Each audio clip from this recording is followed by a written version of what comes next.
political obstructionism isn't necessarily a bad thing, right? Everyone's like, oh, political obstructionism is the worst, and you know, it's hampering the progress of American society. And no, actually, political obstructionism isn't bad, because it isn't until you meet resistance, right? It isn't until this point, right? It isn't until you meet resistance that you recognize that there is a battle going on, and the battle is what are we fighting about? And as I said earlier, the battle is over the ability to change expectations, right? This ability to change expectations leads to a very interesting conflict, right? So we recognize that we have the existing paradigm that is set in place to protect the interests of the status quo, and obviously it's working because it is the existing paradigm. And we have a new paradigm that wants to challenge this, or that wants to change this.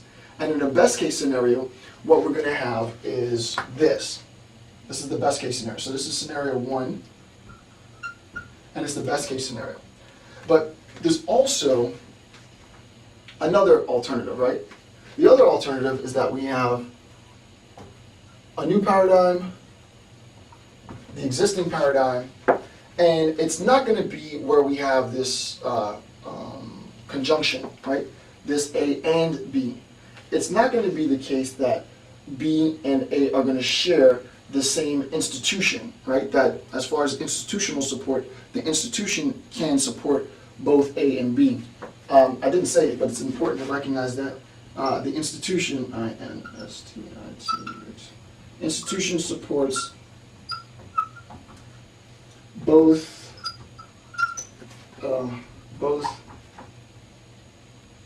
A and B. The institution supports both A and B.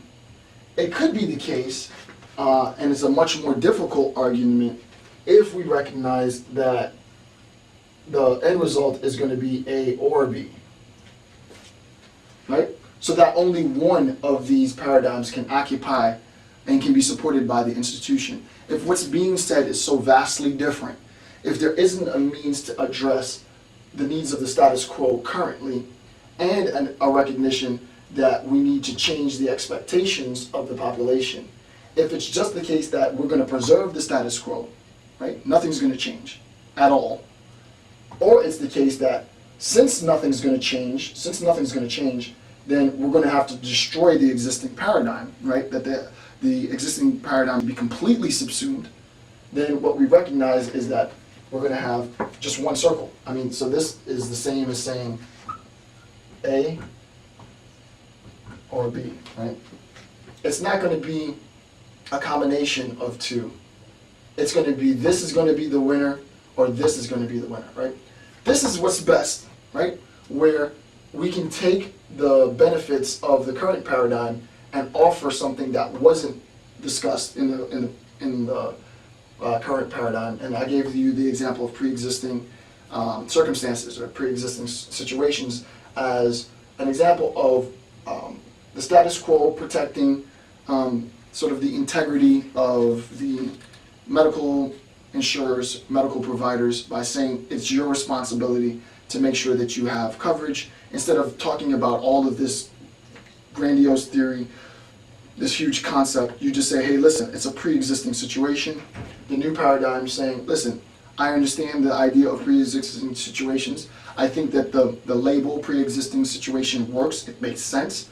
All I want to do is change the expectations that we have with respect to the pre-existing situations. So the expectation is that you can still have coverage based on the amount of years that you've served the American population. Let's have that discussion. That would be fine. The other is to see that A and B, or B and A, are in conflict. There is going to still be this sense of encroachment of B on A, the new paradigm on the status quo, on the existing paradigm. And what ends up happening, instead of being absorbed, it's more like this, right? It's more like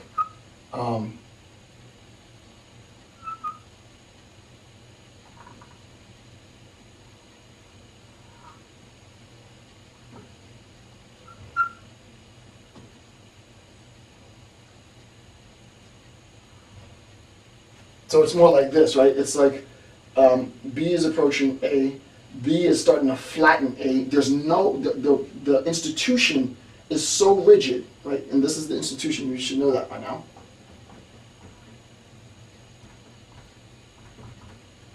The institutions are so rigid that there won't be an ability, there is no ability for there to be any cross-representation.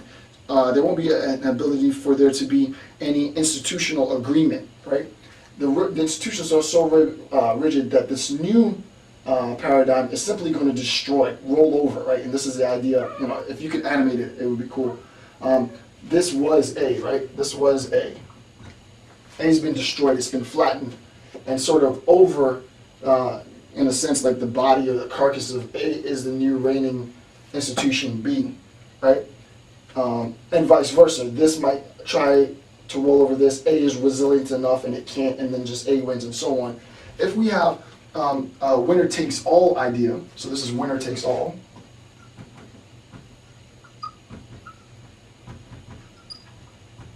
This is a winner takes all, and this is more of a shared solution. If we have a winner takes all solution rather than a shared solution, an A or B rather than an A and B solution, then what we end up recognizing in a winner takes all solution is that by definition, someone has to lose, right? In this example, there's no question someone has to lose. Right? Someone has to lose.